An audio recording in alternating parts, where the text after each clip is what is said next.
And the joy for me still remains is making hardware solutions. So that are really valuable, that have really kind of high utility, not just kind of clever or impressive. So the good news is that I get to do that, and I think we're in that luxurious position about really thinking hard about product now, because we started with the foundations of thinking hard about markets.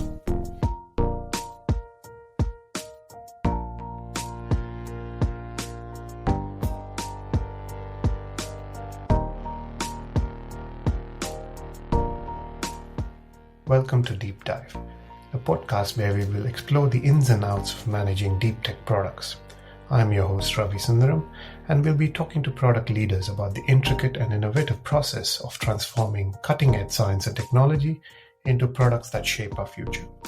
Join us as we learn from these industry-leading experts on how to turn groundbreaking scientific discoveries into tangible real-world experiences.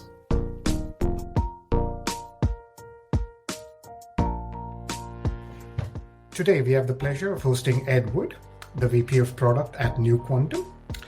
Ed has years of experience across telecom and wireless systems and has spent a long time involved in hardware cryptography and was involved with nCipher, a hardware security module company from pre-IPO to a thriving business that still dominates the market 20 years later.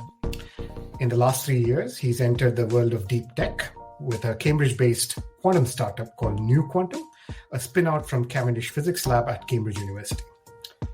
Ed and New Quantum are doing some fascinating work in developing technology that allows multiple smaller quantum computers to be interconnected, forming a network with significantly increased processing power. Today, we talk to Ed about how they pivoted from their product based on customer feedback. Changing strategy in deep tech is a bigger challenge, given the capital-intensive development required for any product. So we talked about how they started, why they pivoted, and how product managers can effectively help navigate such a strategy in deep tech. Welcome, Ed. Pleasure to have you. Hi, Ravi. Thanks very much for having me. I mean, who doesn't like talking about themselves for half an hour? So it's a pleasure. Absolutely, and we all learn from this. So excellent. Thank you for coming on. Right, maybe we can start with the fact that you and your team are doing some fascinating work on a very specific challenge in quantum computing. For our listeners who may be less familiar with the space, could you tell us why your products are needed and the specific challenge they're solving? Sure. So basically the observation is that there's a number of different ways of doing quantum computing, which is modalities in the jargon. And all of these modalities hit limits of scale. So the number of qubits they can get to before they get really interesting and kind of solving really valuable problems. So in essence, we have some IP, some know-how, some patents about how to interconnect, as you said, how to interconnect small quantum computing cores together to make a bigger and more useful computer, and maybe make that computer available earlier. So the magic is being able to entangle qubits of these remote computers together in an orchestrated way to deliver a bigger compute surface. And it's always tempting to have these analogies back with classical computing. So if you think about modern cloud computing, the kind of service we're using right now, that's very much a ballet between orchestrating kind of classical compute and classical networking to deliver this fabulous service. So our belief is in the quantum domain that quantum networking is going to be at least as important as the kind of compute nodes. And in fact, there's some lenses you can look through which say it actually might be more valuable, it might be more important in delivering error-corrected logical qubits. That's brilliant, and it's a challenge that really unlocks the power at the right time. So it's an interesting niche that you and your team are trying to tackle in this space. Maybe on those lines, specifically you as the head of product or a VP of product, could you describe how would you describe your role rather? Okay, so I'll just a moment of kind of history. So I've been a product manager in different industries. I've been product manager myself. I've done startups. I've done big businesses, small businesses, and I've been a manager of product managers. So to start off at New Quantum, which was when I joined a very small entity, I was the product manager. So really working with the CEO, so Carmen Palacios, And I was introduced to that business, I think you said, from a guy called Alex Van Summeren, who's was the CEO of nCipher, and kindly introduced me to Carmen and her co-founder. So the journey with New Quantum, it's sort of hindsight is kind of wonderful, but I think this is kind of basically how it went.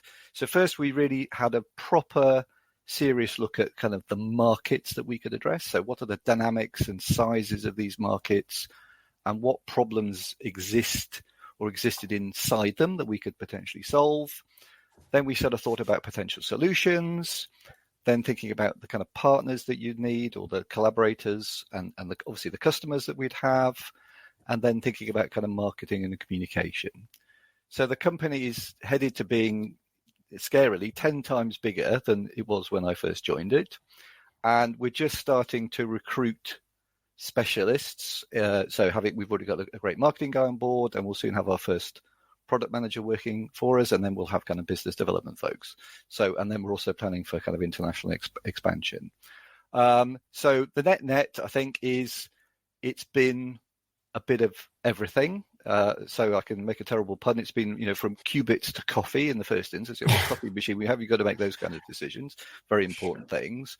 And then there's going to be this kind of gradual handover to people who are way better at me than at marketing and business development and sales. What else was I going to say? So obviously that we've expanded the management team as well. So I've got fantastic colleagues heading up technology, heading up IP, and the joy for me still remains is making hardware solutions. So that are really valuable, that have really kind of high utility, not just kind of clever or impressive. So the good news is that I get to do that, and I think we were in that luxurious position about really thinking hard about product now, because we started with the foundations of thinking hard about markets. That is a very interesting journey, and actually again speaks to the way you operate, and you start with the customer and the markets, and then work backwards to what your product is, and you try to drive that vision of your product and plan that. So it's a nice little way to go about it. Maybe we can talk about your journey now a little bit. So you and New Quantum specifically started with a particular technology and a vision for your product. And during your journey through various customer feedbacks or market research, you changed direction. Maybe you can firstly walk us through what that initial product vision was, and the specific problem it tried to solve, and what did you do, and then how did you land up with the changed vision, and how could you talk us through that process, please? Okay, perfect. So I'll try and remember the history. So basically, when I joined the business, the company was looking to produce components that generated and detected individual photons with some kind of impressive performance. And that the original plan was that these were going to be used in what you could think of as kind of the quantum security markets. So really interesting things like making random number generators based on quantum phenomena, and the very kind of clever technology, thing called QKD, a quantum key distribution system to generate keys with really good promises about the quality and the lack of interception of those keys. So those are both things which I knew a little bit about coming from this kind of hardware cryptography domain that I had. So the first 3 months was, which was in COVID, so it was also a bit of a weird time to start work for a new business. We're looking very hard at these quantum security markets, and then followed by work looking at other applications that we could see for them across broader kind of use cases. So breaking outside of quantum security, so looking at sensing, classical communications, computation, metrology. There's a really fascinating range of things that you can get to.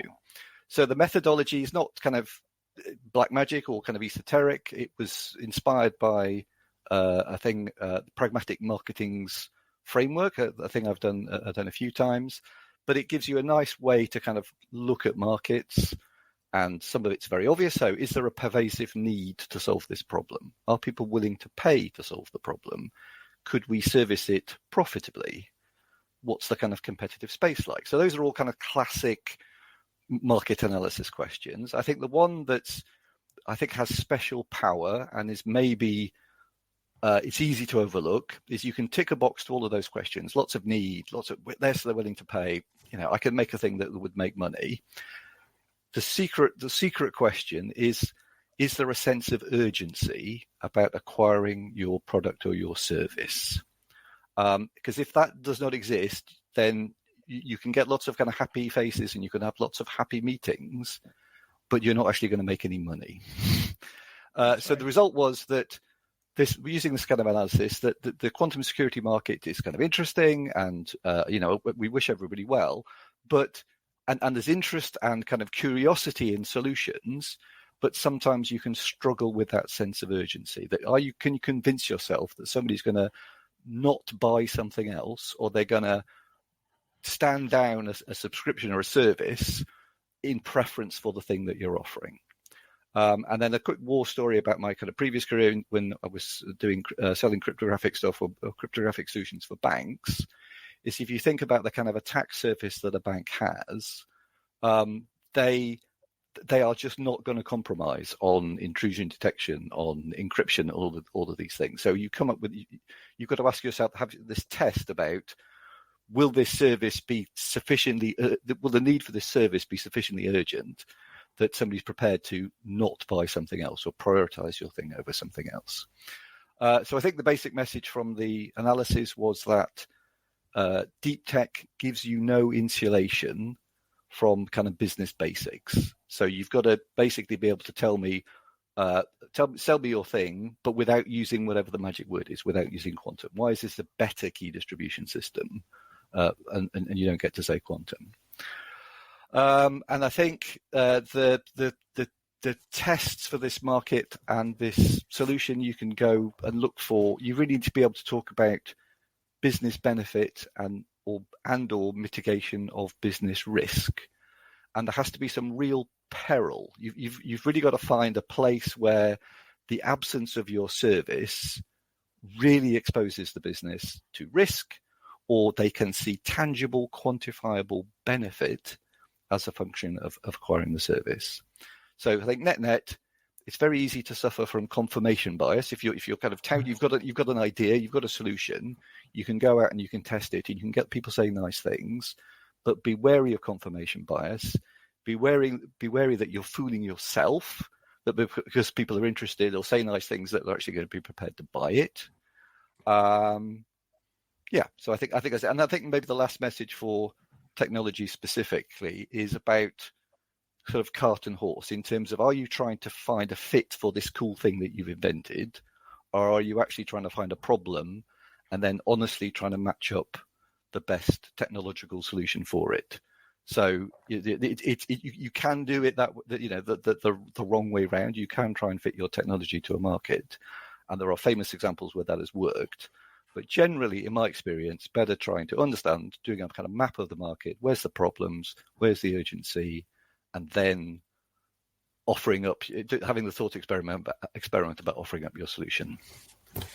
That's brilliant, and a profound message at that, in terms of the customers might like your product, might actually answer and might even tell you that, yeah, we'll buy this product, we like it. That's right. But the urgency and actually extracting that piece is where the magic sauce is, basically.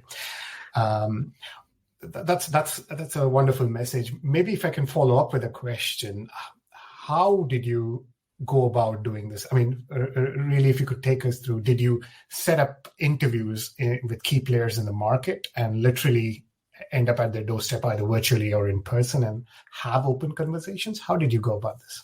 So, yeah, basically there was a slog of, once we'd done that first analysis and once we'd found what felt like a kind of interesting target market, it was pretty relentless. I mean, this was still quite COVID-y at the time, but relentless calls with as many vendors as we could get hold of, as many players as we could get hold of. And we found that our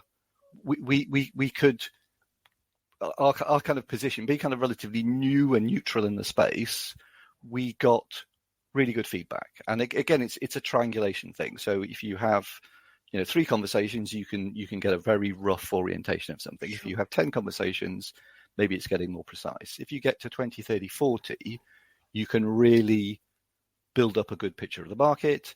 You can keep testing yourself against bias. We sort of making a proposition and people say things, but if you can corroborate it over lots of conversations with different players at different positions in the stack in different countries, then you can think, well, maybe we have got something here. There is some consistent message or consistent prediction that maybe we can do something with.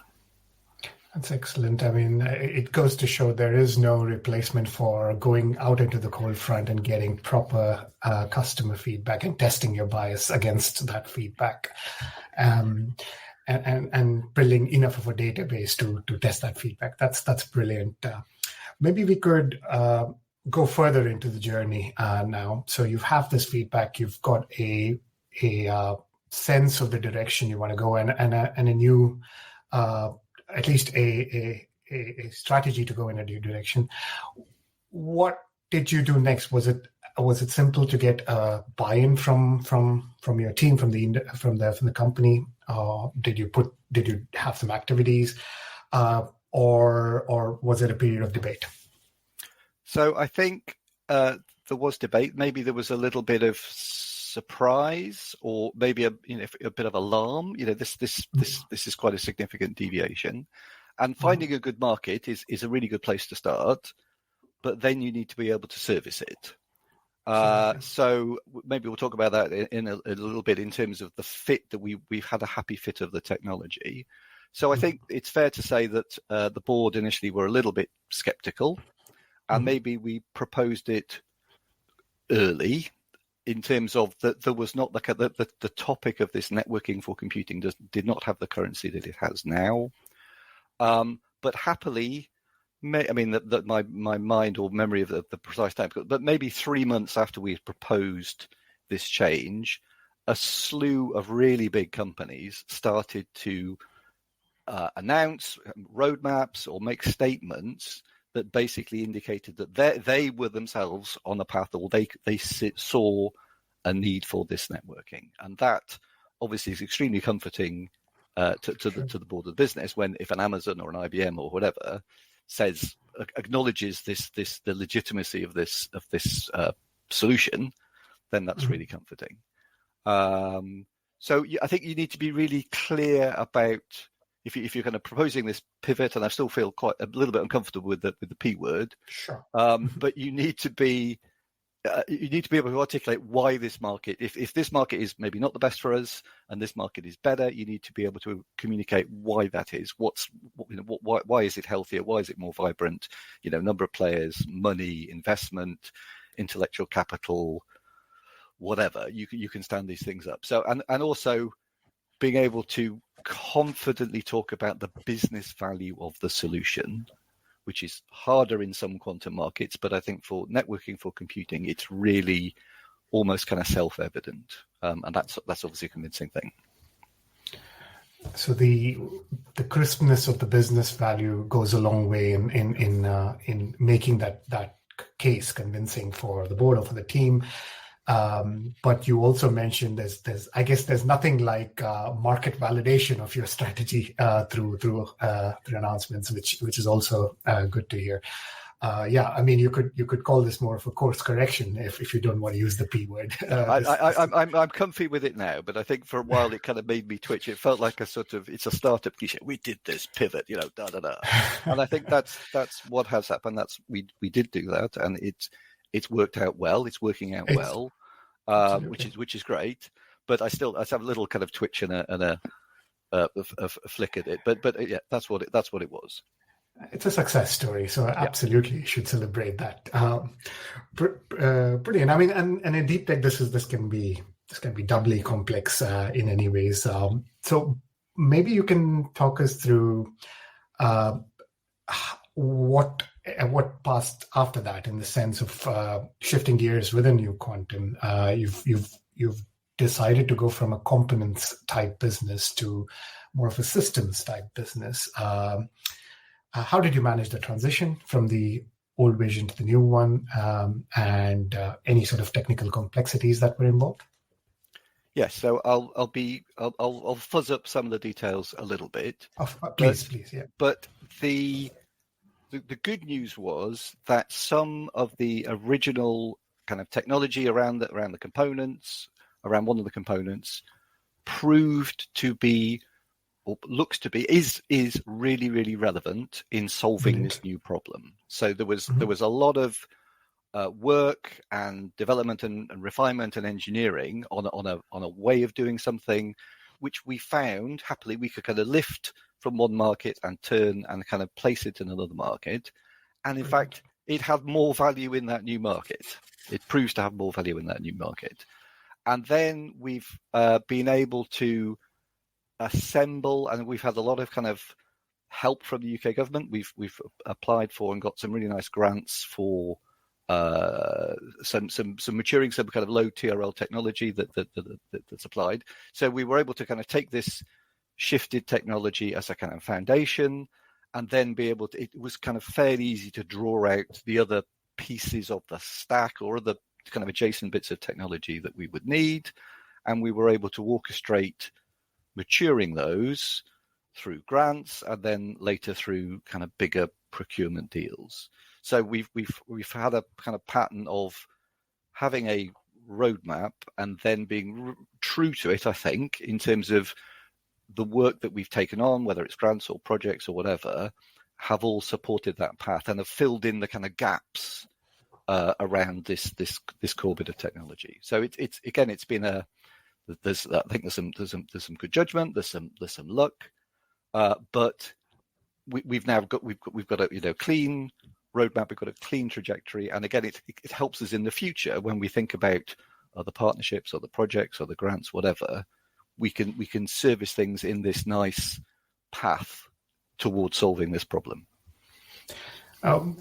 You've kind of answered one of the next questions I had, which was asking if you had to change the technology fundamentals significantly, which is great to hear that you didn't have to, but build on it and build your roadmap around it.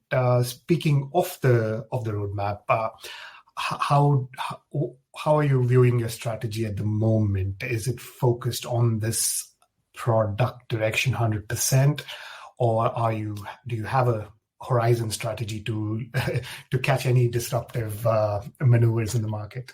Another really good question. So I think this is my analogy with this is thinking about a roulette table. We're taking our stack of chips and we're putting them on, stacking them pretty heavily on some squares with confidence that solving that problem is going to give a lot of value. The good news is that solving or moving towards solving this really fascinating problem of networking for computing, in doing it, you are kind of almost automatically solving problems which exist in adjacent markets. So our number one focus, we're a small company, we have to be focused. I mean, being unfocused is a kind of recipe for disaster. So we have to be focused.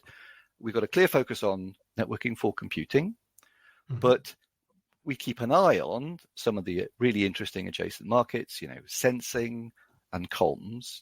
And again, the good news is that in servicing the roadmap we have with a clear focus, if the market changes or there's some developments, we've got a kind of parallel path. We can kind of jump sideways to maybe service as well, or make good quality priority decisions. So again, it's a nice state to be in, that we're confident that the sequential hard problems are directly applicable to our kind of number one use case, but we can tilt it if we need to. So focus on the core market execution, but keep an eye on the applicability in adjacent markets would be the message that you would give, which is absolutely sage advice. Brilliant. So moving on, looking back, what are some of the key takeaways you would offer to other deep tech product managers facing similar situations? How can they navigate this delicate balance between staying true to what they started with versus taking on customer feedback? Okay, another great question, Ravi. So I think deep tech product management is a kind of fancy thing. It's just product management, I think, with extra spice and kind of extra risk kind of sprinkled on top for delight. And I think I was trying to think of an analogy for this, that it's if somebody challenges you to drive a car blindfold through a maze, then it's a good idea to know before they put the blindfold on how to drive a car. Having some confidence about what the control surfaces do. If I do this, it goes faster or slower. If I turn this, it goes this way. That's a really good place to start before they put the blindfold on. And that kind of tortuous analogy is that I think it's an experience of one, it's my experience, but it's helpful to have experience in other markets, maybe which are slightly less mysterious or slightly less spicy, so that you kind of know product management, you know what the kind of levers do on things, you know about the fundamental relationships between other entities in the business and in the wider market. And then some of those things become kind of muscle memory that you can then apply your brain power to decoding the extra complexity and the extra mystery and the extra excitement when it's a kind of deep tech solution. So I think there's no magic in deep tech. It's ultimately, you've got to go back to business benefit, business risk, sense of urgency, what's my compelling offer, these kind of things. So I think don't get hypnotized by your own technology. I think I'm certainly at risk of that at times. It is so fascinating. It is so exciting and incredible. This kind of magical stuff, entanglement, it's incredible. But you need to kind of stay sober, and it's fascinating and it's magical. But just because that's the case, it does not automatically translate to a solution that somebody's going to ultimately want to pay money for. So I think the same is true of quantum. It's true of AI, a whole bunch of other things. Be excited, but don't be hypnotized, and go back to business basics. What who actually cares about the problem that this thing solves? That's brilliant. Yeah, no, I would say experience of two. I agree with you. I think the business forces don't change, whether it's any sort of tech, and if you're making products out of deep tech, the business forces still remain the same, and you have to navigate. You're right. The extra spice comes from the challenge of the technology, but the business forces remain the same. Thank you for that advice. So before we wrap up, I tend to ask our guests some lighter questions to finish up. So the first one would be any essential reads or any books that you would recommend for product managers, maybe for deep tech, but maybe just general product management coming into the space. Anything that inspired you? Anything that very good. So there's a it's not a book, it's a guy. There's a guy called Shreyas Doshi, and maybe I don't know if we have the option, we can put a link to him. So he's on Twitter, he's on YouTube. He's had a really interesting career, across all the kind of big California, the big companies. Sure. But this guy, just everything that he writes, I could nod and go, either, yeah, I know that I share that experience, or that is an insightful thing. So in terms of high-tech product management, I think this guy's a bloody genius, and it's free. You can scroll back and read all his tweets. You can look at his YouTube videos. I think he's absolutely brilliant. I completely agree. Been a fan of Shreyas's work for many years now. He puts out some really good content. So absolutely, we'll link to his channel in the show notes. The second question is a deep tech area that you're excited about. Cannot be quantum, but that you're looking forward to, really excited about. Okay, so I'm going to slightly swerve the question. Or maybe answer it. I don't know if it's helpful or not. I'm not going to talk about deep tech. I think in terms of the thing that is interesting to me, that is helpful from a business perspective, I think it's kind of psychology and it's company culture. So I think I am fascinated about the impact that personnel, that founders or kind of senior members of business have on a business, and how that motivates people or demotivates people. So I think my underrated trend is psychology, and understanding, the psychology of your relationship with customers, with market, your relationship with your colleagues inside a business, your relationship with suppliers. I think it's a really profound thing that makes a big difference to your kind of experience of work. And I think kind of understanding your own motivations, start with yourself. Why am I doing this? Why am I excited about this? Why do I want this to succeed? And your relationships, as I say, in the boardroom or whatever. I think that's my underrated trend, psychology. And it's a good one because it's evolving in this world of information that is available at your fingertips all the time. So the psychology is evolving. I mean, speaking to probably our parents, and now things are very different. So good one. And maybe we get you on the show again for just talking about the psychology and culture. I'd love to. I could bore for England on the topic, but good companies, bad companies, good culture, bad culture. Good projects, bad project. Ultimately, when I run through the kind of successes and failures, there's a psychological aspect to this, but completely independent of the technology, the challenge, whatever. Brilliant. Well, thank you, Ed.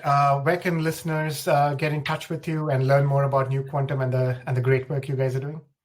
So I think the dreaded LinkedIn is the place. So Edward New Quantum. I think there's probably only one hit to that. I'm always happy to talk about product. If somebody's thinking about a career in product management or switching to product management, I'm always very happy to kind of help.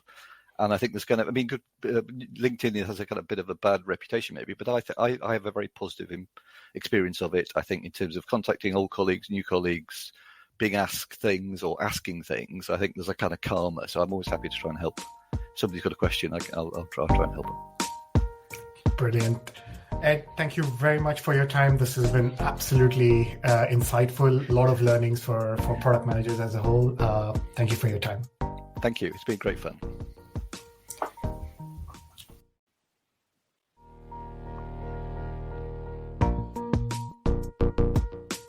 If you like that conversation, please subscribe. You could also engage further by joining the deeptech.syndicate Substack and Slack channel via the link in the show notes. You'll be tapping into a network of the brightest minds in deep tech product.